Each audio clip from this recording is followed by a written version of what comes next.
got a chance to do one thing that every team in the country can't do. We got a chance to step up, man.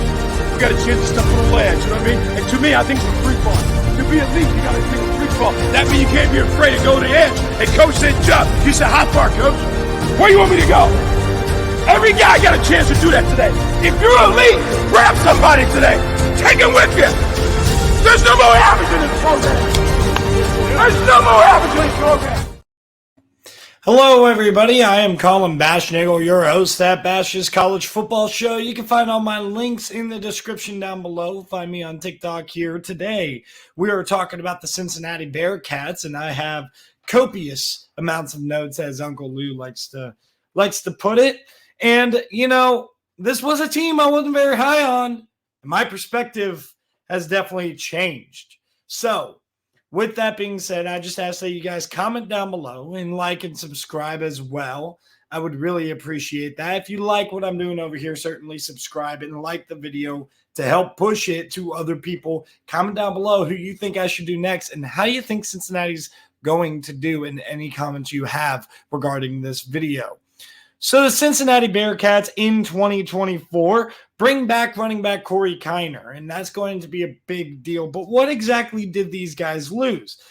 Well, Jawan Briggs is really the only guy that they lost to the NFL, but they did lose a good handful in the transfer portal, just nothing too of note. Like Miles Montgomery off to UCF, that's definitely a piece depth-wise that they're going to be missing. Chaman Meteor, or however you say it, going off to Colorado. He's a good player, man. I loved watching film when I was watching Cincinnati from last year. Loved watching him play, and it's a shame that they do not keep him. Tyler Gillison off to Michigan State, amongst other players, but those are the notable ones that are transferring out. Now, what I noticed about them is that they are returning a good bit on their offense. Corey Kiner, as I said, is back at running back, who was a 1,000-yard rusher. Xavier Henderson is also back at wide receiver. Then you get 5 offensive linemen all back that have played a lot. Gerhardt, the center, is going to be the center of it. And then you get Tinsley and Kandra as well in the middle with him. And then Buford and Williams are the other 2 offensive linemen at tackle there. On the defensive side of the ball, you can't talk about this defense without bringing up the nose tackle, Dante Corleone, who is an absolute monster in the middle, all-American type of player, all Big 12 type of player for sure. Jack Dingle's also back and Jordan Young back at corner. What they brought in the transfer portal, they have their starting quarterback. There's a lot of questions behind him, but a leader, a little bit of a physical runner, a physical finisher on the ground, and has the willingness to throw the football. That's Brendan Sorsby coming in from Indiana. Played quite a bit last year, kind of split time with Taven Jackson. He's going to come in, and then Evan Pryor and Chance Williams helping out with the depth there. Tony Johnson and Tyron Smith at wide receiver, probably 2 guys who are going to play a ton for the Cincinnati team. Joe Royer at tight end definitely helps, you know, with what they lost in Mateer, And then they brought in some other guys. You get a guy like Darian Varner out of Wisconsin, who's a good player. Definitely a depth piece there for sure. You get Derek Canteen, the 3rd corner at Virginia Tech. I really love this player in the secondary. He's going to start here for Cincinnati more than likely. He played a lot, specifically in the nickel, but he was tired of being third fiddle out there at Virginia Tech. You get Mekhi Miller. You get Kai Stokes, a nice young safety from Ohio State. All of this to say that Cincinnati definitely has a better roster than I expected with the offensive line that they're bringing back and the run game potential that they're going to have. Cincinnati with Scott Satterfield in year 2 at Cincinnati is going to be a really, really fun team. So just when I'm making these predictions, keep in mind here that this schedule in the Big 12 is a big mess, and you just don't know who's going to win game to game. It is very tough that I'm finding through these first 2 teams in the Big 12 to predict the Big 12 schedule this year. So definitely leave comments what you think is going to happen, but also certainly have, you know, acceptance of variety of opinion, because many of you guys are going to value Cincinnati way worse or way better than me and any other Big 12 team that we have. But without further ado, let's get straight into the schedule predictions. All right, Cincinnati starts out 3 wins right here, as you can see on your screen. Towson, I think it's an easy win. Pitt, I still got to buy Pitt, and I could easily see this going the other way. I'm just not a buyer. I have a feeling this is Narduzzi's last year. I don't like what they have, but again, I said this in a previous video.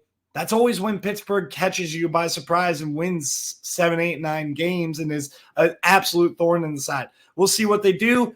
It's your burden to prove wrong. They're Pittsburgh. At Miami, Ohio, I think this is going to be a really tough game. Miami, Ohio, the defending MAC champions, but I do think that Cincinnati, unlike last year, will pull this one out and win this football game. Next up, you have Houston, and I think they win this one as well. Look, this is going to be a fun offense. Donovan Smith back at quarterback with Willie Fritz coming in, but I do think it's going to take some time for Willie Fritz to really get his personnel in the door and going to Cincinnati as well. Don't love the matchup.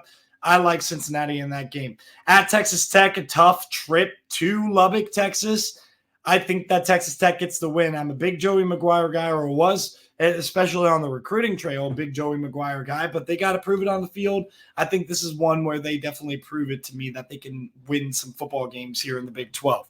At UCF, this is off of a bye. UCF has a little bit of a stretch here before this game. Schedule dynamics, I know it's in the bounce house, but I'm picking Cincinnati to pull off the upset. This is really the flyer that I give Cincinnati the chance to win. And the biggest reason why I am high on UCF, but the biggest reason why is because I do think that this run game for Cincinnati and the experience of the offensive line off of a bye is definitely going to be able to bite UCF a little bit. So I like Cincinnati in that game.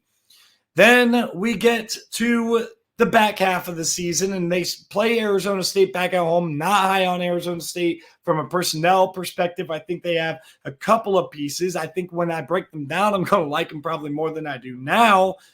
But Arizona State, man, they're just – I just don't see it with them right now. And then at Colorado, I think they're going to lose that game. I think Colorado has a ton of talent. I really do like this Colorado team more than last year's team. It's just a matter of – will they be able to last this long and stay healthy? And do they have depth if they don't? That's going to be the big question, but I'm going to take Colorado to win in Boulder. And then West Virginia off of a bye. I know it's a home game, and I know it's off a bye, but I like West Virginia a whole lot more than Cincinnati this year. I think that this is really when the wheels start to fall off for Cincinnati, and they get a little bit exposed because I think they also lose at Iowa State. This is going to be a fun offense. Rocco Becht has that offense clicking at the end of last year, and now you get to carry over that momentum into this year. Then you get Kansas State, and I'm really excited for what Kansas State has this year. Chris Kleiman just continues to have a solid team in the Big 12, and they're going to be one of the top dogs now in the Big 12 with Oklahoma and Texas out. I do think they finish out the year with a win against TCU, who I am not high on at all. I do think that TCU definitely will have moments and will shine. I think this will be a great game, but for all the losses that I just gave Cincinnati in a row, I think they have to sneak one of these wins out, whether it's Colorado or West Virginia or TCU. I think Cincinnati has to, and my best bet is definitely the TCU Horned Frogs. So overall, this Cincinnati team I have going 7-5, 3-0 out of conference, which is big time because Miami, Ohio is not going to be a bad team. That's a rivalry game, and they beat you last year. And Pittsburgh's also not going to be easy, but you get them at home. So I'm going to pick Cincinnati to go 7-5 and risk that they go undefeated out of conference because I really don't see them having a winning record in conference play, but I definitely think that they're going to be a pretty solid team with a lot of solid pieces. I think, like I said, Dante Corleone is one of the better defensive players in the conference. I'm excited to see what he has. Corey Kiner is one of the better running backs in the conference, and this is good offensive line. So overall, I think Cincinnati has a successful season, but not exactly the season that they thought they'd become accustomed to in the Big 12. With that being said, that is it for this video. Thank you guys for tuning in. Really appreciate it. Make sure you guys like and subscribe, as I said, and have yourselves a good rest of your day.